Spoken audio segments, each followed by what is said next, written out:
Agora, professor Alexander Machado Cardoso, ninguém conhece. Currículo extenso.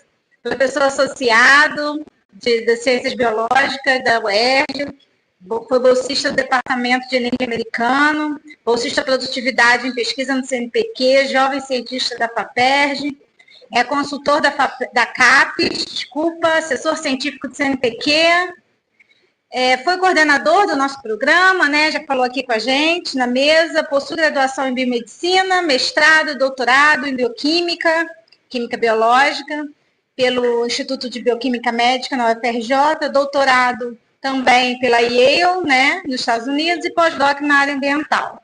Então, Alexander, já. Você desligou. Já começou bem. Olha o caos lindo. Eu vou brincar com você.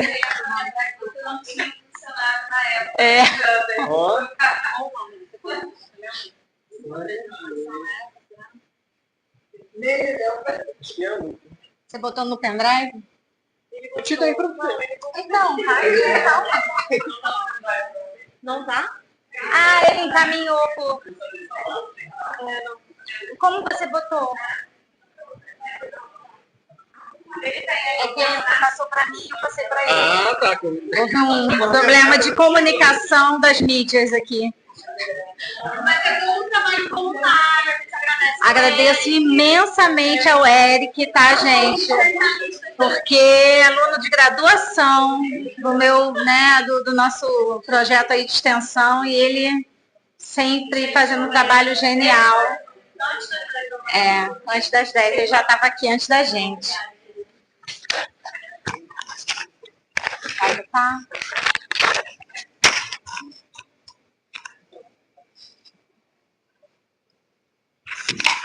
Vou te dar já.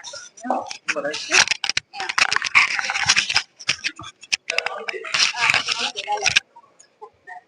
acho que assim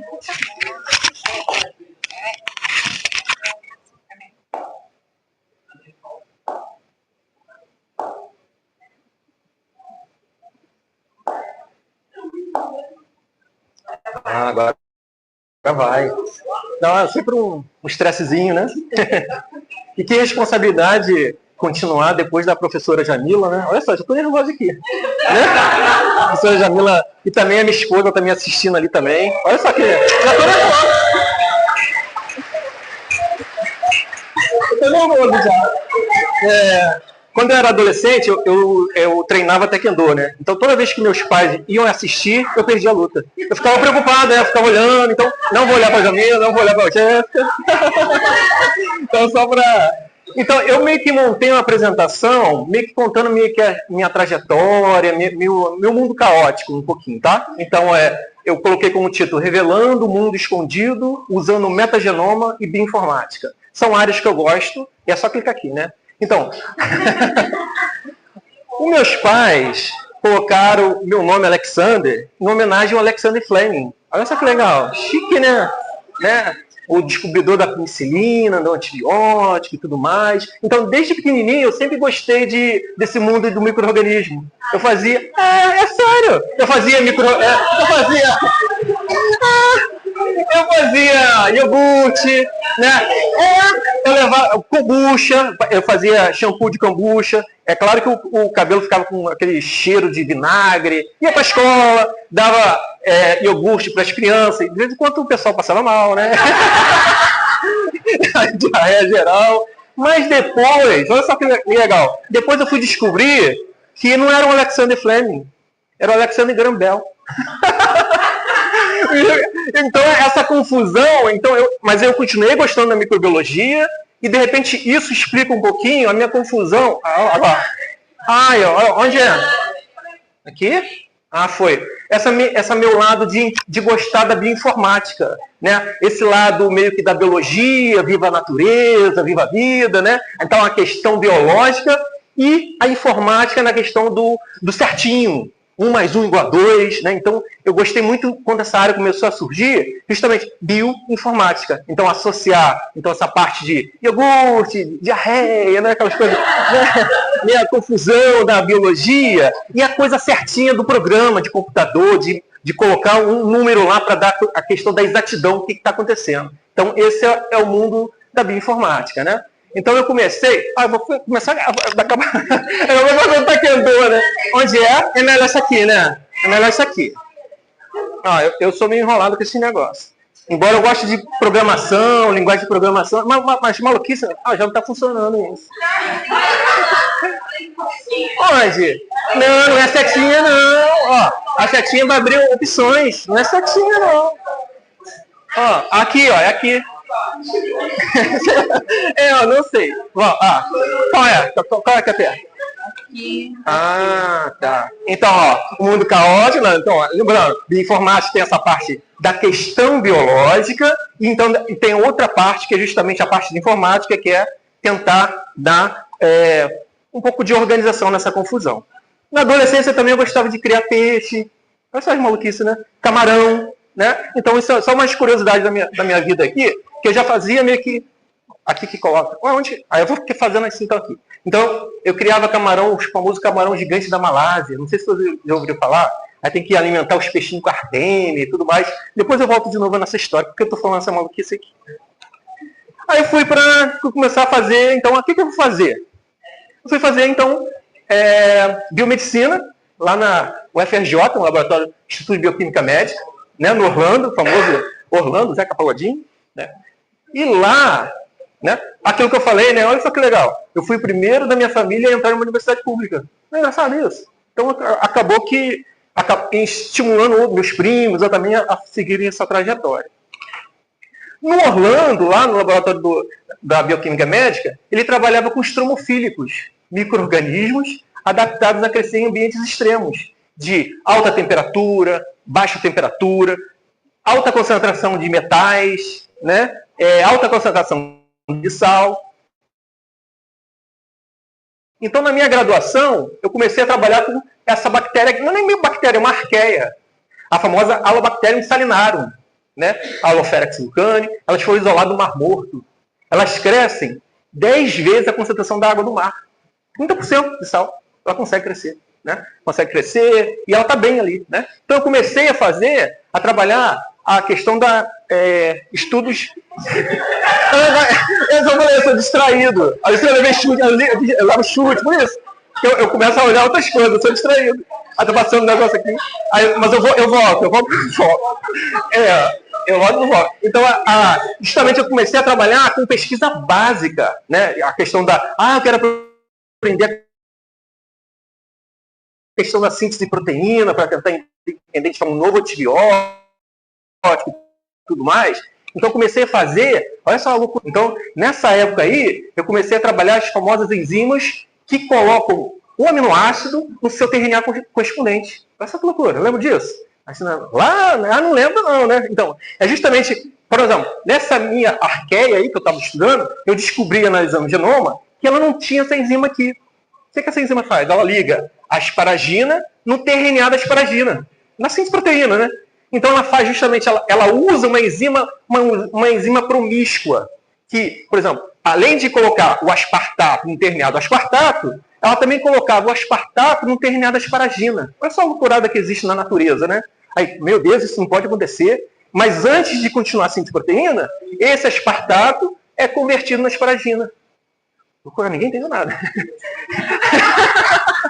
O que eu quero dizer com isso? Existem vias alternativas para a síntese de proteína. Então, trabalhando com essa arqueia diferente aí, eu comecei a ver isso lá na década, vamos pular esse assunto, né? 1900 alguma coisa. Então, trabalhando com isso lá na bioquímica, eu comecei a ver justamente, a propor por que essa enzima é assim. Tá vendo? É pesquisa básica mesmo de laboratório, né? E a aplicação disso, justamente ver a questão de resistência a antibiótico, porque como é a síntese desses organismos. Então, só para ter uma ideia aqui rapidamente, não vou ficar entrando em detalhe, existem então essas não discriminativas, ou seja, pego o aspartato no ternial do aspartato, isso é normal, mas também coloco o aspartato no ternial da asparagina. Então, meio que organizei aqui a questão de alinhamento das sequências de proteína, dessas arqueias que fazem isso, e das arqueias que fazem normalmente, que eu coloco o aspartato no ternial do aspartato, normal, né? E não coloco na asparagina. Então, eu comecei a perceber, por exemplo, algumas mutações interessantes, né? Por exemplo, a histidina nessa posição, aqui a glutamina, a prolina. Então, eu comecei a mudar geneticamente essas proteínas que eram promíscuas, tentando transformá-las em discriminativas e outras coisas mais. Isso tudo, biologia molecular clássica. Olha só que legal, né? Que loucurada, né? Então, eu comecei a fazer justamente mutações sítio-dirigida, isso na década de 90, né? Começamos justamente a mudar esses aminoácidos, justamente que são envolvidos no reconhecimento do anticórdio no RNA. Olha só que loucurada. E isso, para fazer isso, bioquímica clássica, Michaelis-Menten, radioativo, é bioquímica, né? É aquelas bioquímicas clássicas, justamente. Mas, enfim, por que eu estou mostrando isso? Porque com esses resultados aqui, eu consegui publicar meu primeiro artigo científico, né, numa revista internacional, RNA Biology, alto impacto, não sei o quê, e principalmente, né, justamente mostrando esse papel não discriminativo dessa enzima, né, que ela era capaz de fazer isso nessa bactéria, nessa arqueia, mas isso também me abriu portas para Yale. O Dieter, eu publiquei só depois de 5 anos isso aqui, tá? Só depois que eu fui para lá, que entrou o nome, então eu já tinha feito isso antes na graduação, então ele me convidou também para trabalhar em Yale, na graduação mesmo, né? Quando eu estava na graduação, acho que foi um congresso que ele viu meu resumo, gostou do que eu estava mostrando, aí conseguimos publicar isso na RNA Biology. Então, como eu falei, fui chamado então para trabalhar na graduação mesmo, né? Fui. Aí você vai, vou. Aí, você não sabe inglês? Eu também não sei português direito.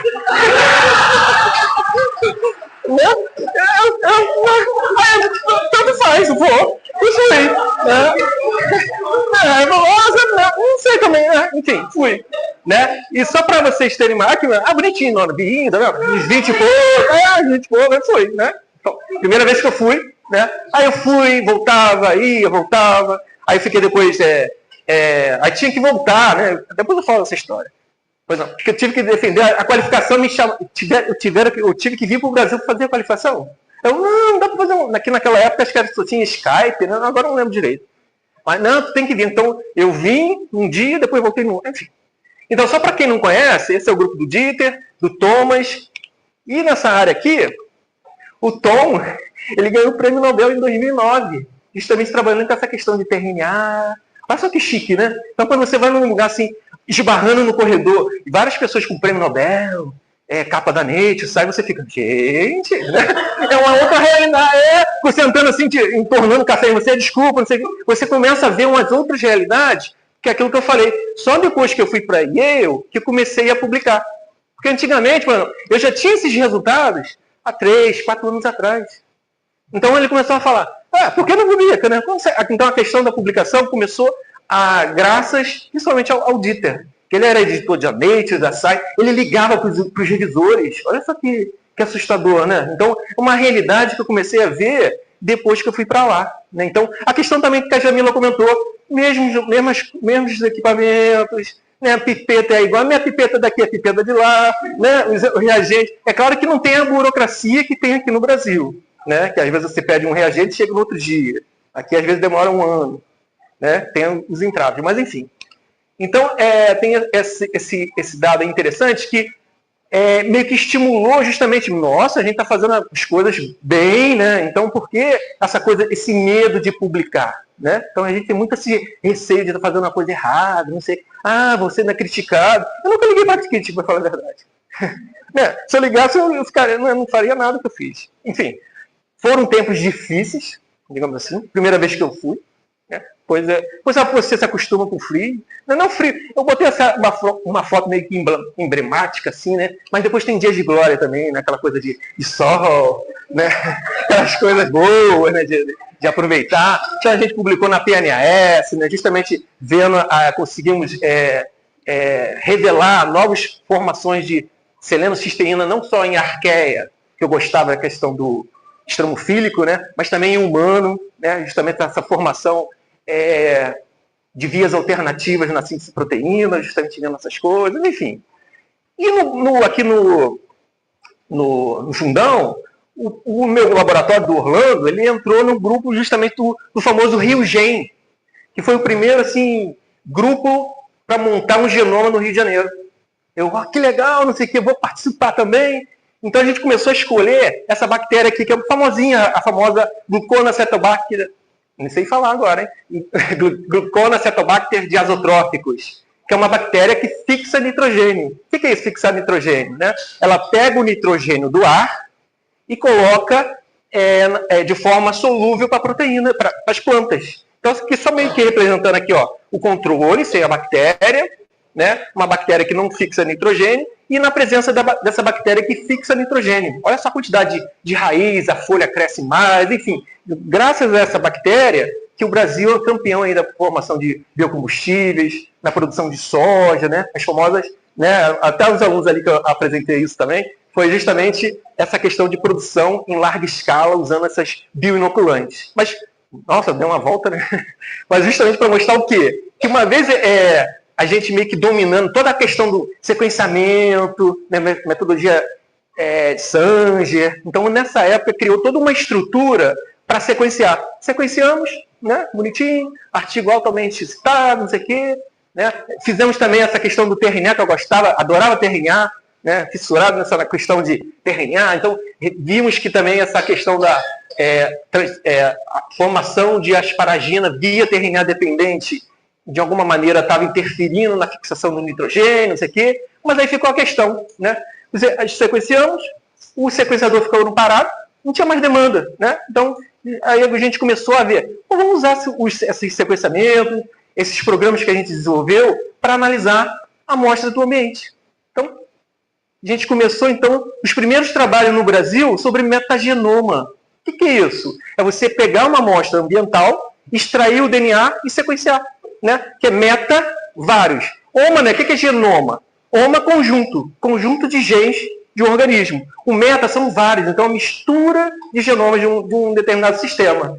Então, só para exemplificar, aqui no Rio de Janeiro, então começamos a buscar novos extremofílicos aqui no Rio de Janeiro, né? Pela primeira vez aí no mundo.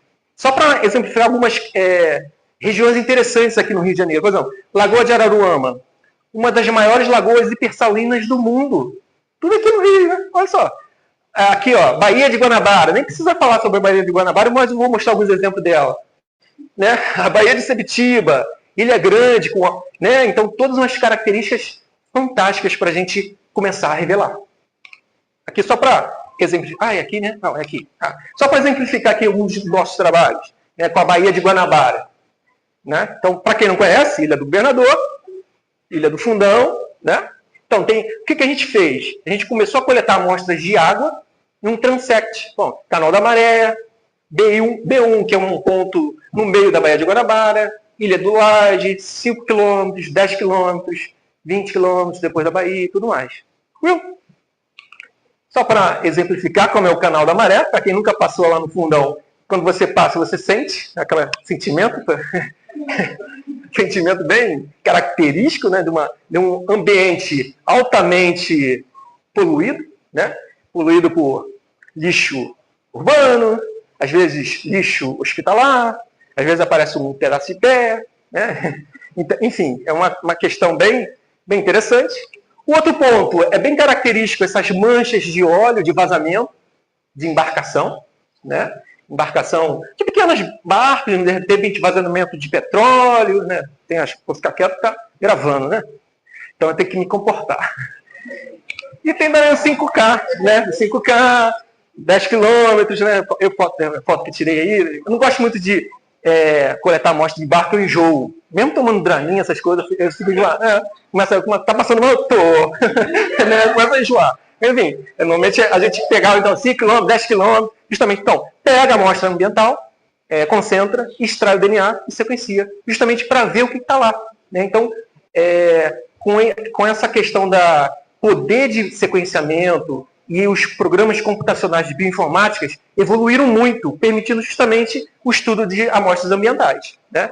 Então, só para exemplificar, né, peguei como exemplo, alguns micro-organismos que a gente encontra nesses pontos. Só para citar aqui, por exemplo, no canal da maré, metanogênio, então, arqueias que produzem metano, estafilococos, potencialmente patogênicos, bactérias merdae, não foi eu que fiz isso, tá? É o nome, é o nome dela. Então, já meio que indica da onde vem essa amostra, né? Olha só outras curiosidades interessantes. Por exemplo, no B1, metanoplanos petrolários, né? Arqueias, Marinobacter hidrocarbonoplásticos. Então, são bactérias que comem hidrocarbonetos, fala, sei lá. Neptunomonas naftovorans, nafta, não produtos do petróleo. Então, e a outra, 5 km, 10 km, são bactérias encontradas em outros ambientes aquáticos, normais, sem poluição. O Rugeria atlântica, encontrado principalmente no Oceano Atlântico, e o biqui, que é ubíqua, é encontrado em todos os oceanos. Olha que bonitinho, né? Então, você com esses tipos de metodologia, metagenoma e bioinformática, você consegue meio que revelar bioindicadores ambientais. É só que bonitinho, né? Então, bioindicadores, né, de cocô, de potencialmente patogênicos, possivelmente contaminação de petróleo. Não só indicar, mas também a questão da biorremediação.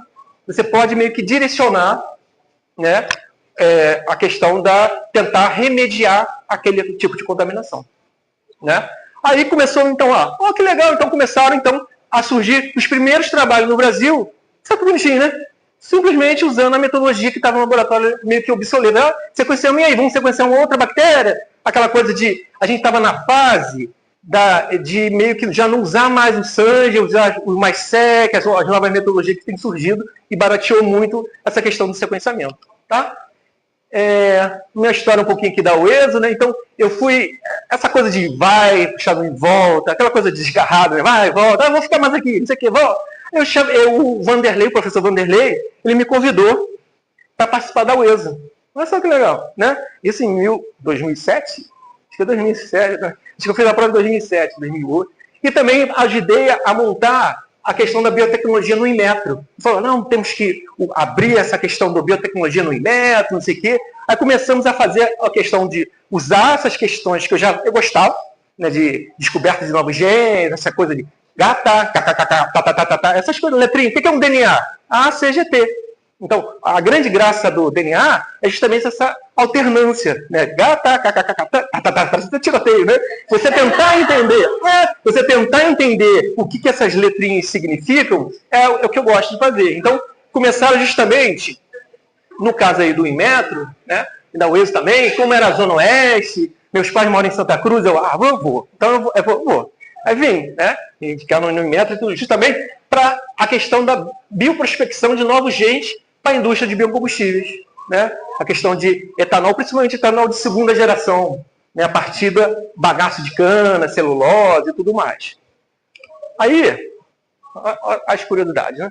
Eu escolhi esse bicho aqui para trabalhar, né? Existem o famoso caramujo gigante africano, Vacatina fulica. Não sei se ele ficou na modinha um tempo, agora está meio sumido, está meio esquecido, né?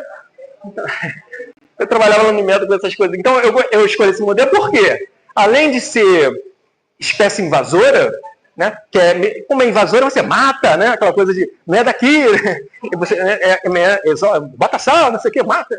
Eu usei esse bicho, e ele também come de tudo. Né, se bobear, come até pedra. Né? Então, todo tipo, diferente do panda, tá vendo? Panda come bambu, dá alface, né? Ele não vai comer, ele só come broto de bambu. Só come, por isso que está em quase extinção. Esse não, é praga por isso, ele come, da mata ele vai comer, bota ali, ele vai comer, porque ele come de tudo, então ele consegue degradar. Ele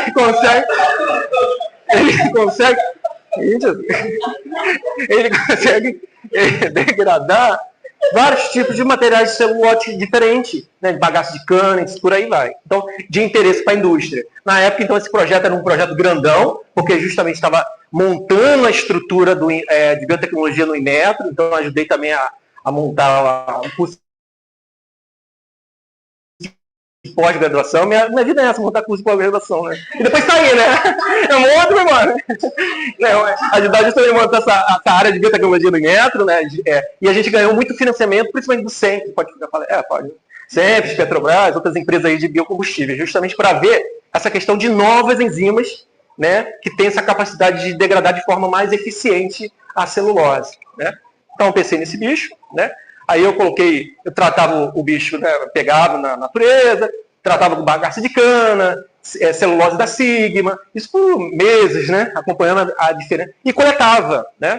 Lembrando aqui tem todo, olha que bonitinho, né, toda uma anatomia, eu tive que estudar, eu não sou biólogo, né, mas eu tive que estudar, eu gosto dessas coisas, né, então eu tive que estudar a anatomia do bicho, e eu fazia isso no Inmetro. Por que eu estou rindo isso? Porque ele é o hábito noturno, e às vezes eu ficava até a noite, né? Então, o pessoal do Inmetro, posso falar isso, né? 4h30, 5 horas estão indo embora, né? Que é, entra às 8, sai às 5. Eu ficava 6, 7, os vigias até já me conheciam. Por quê? Para coletar, tá vendo? Eu colocava essa sonda no bicho. Eu não matava o bicho. Eu colocava essa sonda até atingir o estômago dele, o crop, para pegar esse suco digestivo dele. E continuava a alimentação. Então, eu acompanhava 1 dia, 2 dias, 3, 7, para ver justamente essa dinâmica de modificação. E para fazer isso, eu colocava uma música francesa, o pessoal até lembra disso. Je t'aime. E de noite, o pessoal da segurança, meu Deus do céu! Esse cara não vai embora não, a gente, porque ele é de hábito noturno. Se você tentar isso de dia, ele vai se encolher, né? Você não vai conseguir coletar nada. Às vezes, é claro que às vezes você está lá sem paciência para assistir jogo Flamengo, sei lá o quê. Às vezes você furava sem querer, né? Aí vem o sangue azul. Não sei se vocês lembram, né? O molusco ele tem sangue azul, da realeza, né? Coisa fina. E diferente de, por exemplo, o suco digestivo dele, olha só que bonitinho. É esse vermelho aqui. Então, toda vez que eu, peguei certo, às vezes vinha azul, tô sem paciência, tô matando bicho, né? Aí comecei, vamos parar por aqui. E também, olha só a diferença das fezes do animal. Fezes do animal normal e com o animal com bagaço de cana. Parece uma caninha, né? Às vezes cheirava cachaça também. Bonitinho, né? E eu falava, o que é isso? Você vai botar isso no artigo? Vou. E botei. Essa eu publicava lá na PLOS do ano, sei lá, o cocô do caramujo, que bonitinho. Aqui ele desmontado, vendo? Ele meio que desmontado justamente para ver os segmentos e tudo mais. E essencialmente o quê? Você pega essas amostras, extrai DNA, sequencia para ver o que está lá. Né? Então essa é a questão da metagenoma. E usa a bioinformática justamente para tentar entender que sequências são essas. Né? Então, aqui são alguns exemplos. Por exemplo, a microbiota do caramujo é totalmente diferente dos outros animais até então sequenciados, cupim, panda, por isso que eu falei do panda. Né? Galinha, e ele tem também uma alta diversidade, mostrando justamente um alto recurso genético. Olha só que bonitinho. Então, ele é capaz de meio que selecionar aquela microbiota específica para o interesse dele. Né? Então, vários trabalhos relacionados justamente a essa questão de você conseguir relacionar, né, usar a bioinformática para separar a microbiota do papo, do intestino. Então, às vezes você olha, aquilo que eu falei, e a gente não enxerga. É tudo, que bicho é, né? Então, só depois que você processa, faz processamentos da tua amostra, você consegue ver, separar grupos de bactérias específicas. Né? Então, a questão também de novas enzimas para a indústria. Então, a gente começou a revelar novas genes escondidos até então nesse hospedeiro aí. Como eu falo de bactérias, eu também estou falando de novos vírus, né? Novas arqueias e novos protozoários e tudo mais. Né?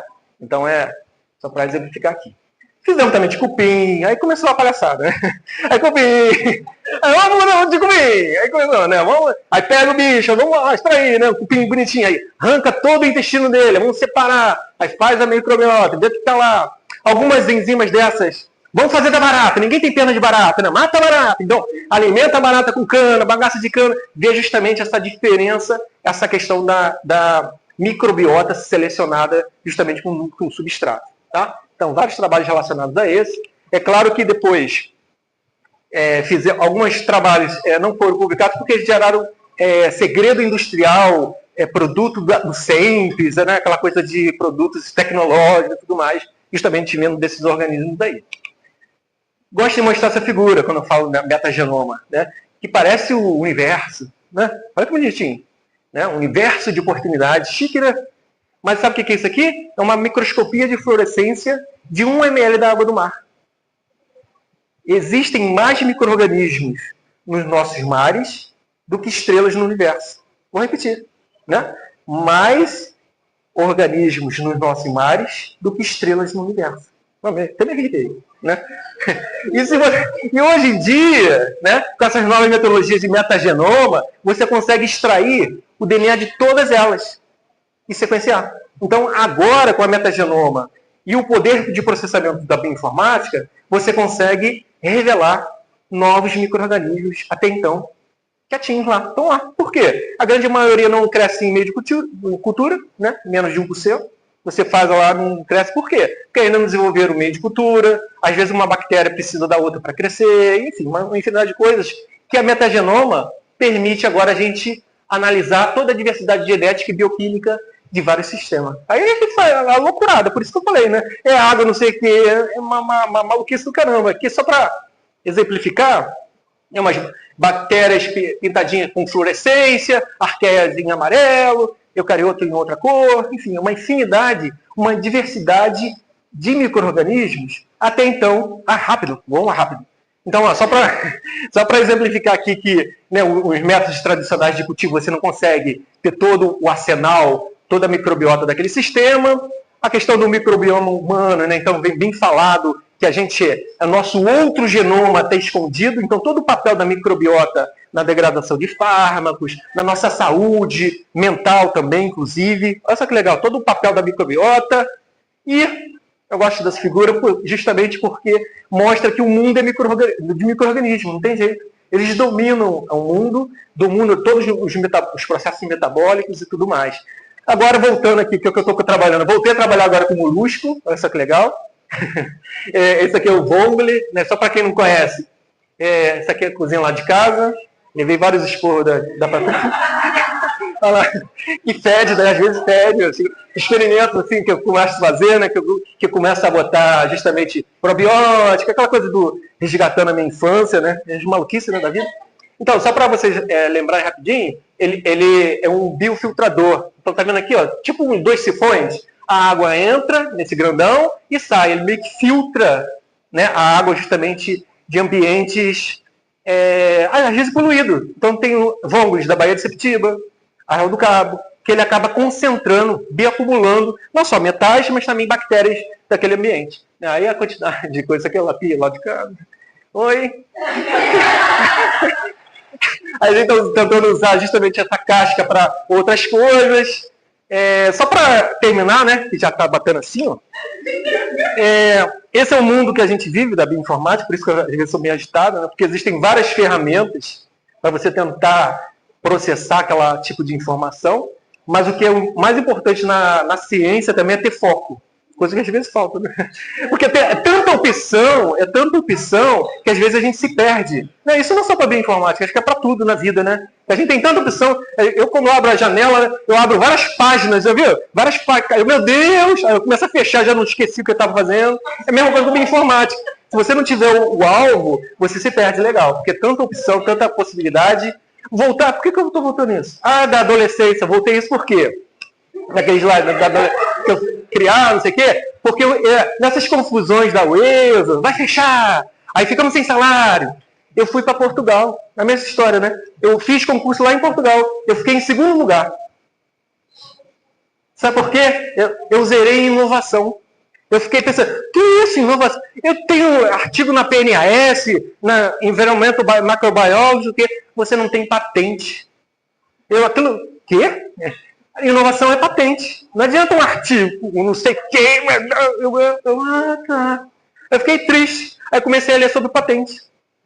Quando você lê, quando você aprende, você vê, patente é isso? Aí eu olhei, eu lembrei assim, aí eu fui, a primeira patente eu fiz. Sobre justamente a coisa que eu fazia lá quando eu era 13 anos, 15 anos, que é justamente a produção de artêmia. Aí eu falei, tá. Aí fui depositar a primeira patente. E os alunos, os egressos, os egressos aqui também depositaram já patente. Não só artigos do programa, aqui no nosso programa ambiental, então a gente está estimulando também o depósito de patente. Porque na minha graduação, no mestrado, doutorado, eu nunca tinha lido uma patente. Vou ser sincero, né? Na nossa formação, a gente não lê patente. Aí aquela coisa de, estava todo empolgado, agora eu vou para Portugal, eu vou lá para Expôs. Aí eu fiquei em segundo lugar justamente por isso, né? E me deram 0 em inovação. Porque eu todo bom pensando que a publicar na PNS, na environamento, né? Inovação, alto impacto, mais de 12, 15 de impacto, publicação de coisa. E a confusão de sei que, naquela coisa, como deposita patente, não sei o que, menos de R$100. Aí aquelas confusões, ainda a sorte que ainda era o ESA 2020, que aí eu comecei a mexer, não sei o que, eu mesmo depositei. Que não, tem que passar para o escritório de patente, aquelas coisas todas, não é uma burocracia, vai e volta, mas é interessante, né? Tá gravando. Olha, cai a internet aí, né? Mas quando eu vou cair a internet, tô contando contigo, Eric. É o Eric, né? Aquelas coisas que caem na internet, né? Mas hoje em dia já tá na UERJ, né, que é um patrimônio, patente é um patrimônio, já transferiu, né, tá bonitinho, certinho. Então, a gente tem também patente aí dos ex-alunos, da Juliana, do Marco Antônio com a Jéssica. Então, justamente estimular os alunos a questão da produção de também patente, um produto. Né? Então, quando você olha uma patente, é um artigo sem graça. Desculpa, não, né? Não tem nada demais. Então, aproveitei aquela coisa que eu fazia lá como hobby na adolescência. Então, começamos justamente a fazer outro tipo de patente. Então, obrigado, Universidade Técnica de Lisboa, pela essa puxada de orelha. Né? Que a gente, às vezes, não parece, é verdade. Né? Então, só para agradecer a equipe, né? É claro que não está todo mundo aqui, né? O pessoal da LID, o pessoal todo aqui, as parcerias com a UERJ, NCQS, o pessoal da França, da Itália, e os parceiros aqui tem também parcerias FAPERJ, a Alta Geotecnologias, empresas aqui que também estão envolvidas com patentes, aí não pode mostrar, aquelas coisas de, não posso nem falar, né? Dá uma frustração, né? Mas enfim, que a gente é fofoqueiro, desculpa, eu sou, né? Não, o pesquisador é curioso, então às vezes você tem que segurar algumas coisas interessantes para não ficar revelando. Né? Acho que é isso. Obrigado.